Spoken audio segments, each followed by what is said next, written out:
আসন্ন জাতীয় নির্বাচনে স্বতন্ত্র প্রার্থী ঢাকা ৮ আসনের ইনকিলাব মঞ্চের মুখপাত্র শরীফ ওসমান হাদীকে গুলি করা হয়েছে।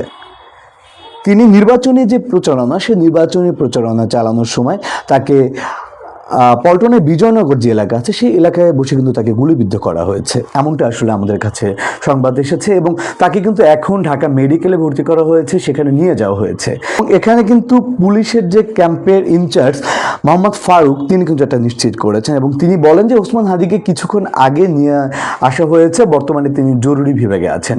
আপনারা জানেন যে এই নির্বাচন নিয়ে কিন্তু অনেক প্রোপাগান্ডা রয়েছে এবং অনেক ধরনের প্রচারণা। এখন কিন্তু গতকালকে কিন্তু আসলে তফসিল ঘোষণা করা হয়েছে। এরপরে যে প্রার্থীরা যারা আছেন তারা কিন্তু এখন নির্বাচনী যে প্রচারণা, সেই প্রচারণা তারা নেমে যাচ্ছেন। সে নির্বাচনী প্রচারণা নামার ক্ষেত্রেই কিন্তু আমরা আসলে জানতে পেরেছি যে পল্টনের যে বিজয়নগর আছে, এই বিজয়নগর এলাকায় কিন্তু ওসমান হাদী তিনি নির্বাচনী প্রচারণা চালিয়েছিলেন। এর মাধ্যমে কিন্তু এরপরে তাকে আসলে গুলিবিদ্ধ করা হয় এবং দুর্বৃত্তরা তাকে গুলি করেন, এমনটাই কিন্তু আসলে বলা হচ্ছে। এবং আমাদের কাছে কিন্তু সর্বশেষ এই সংবাদটুকুই ছিল।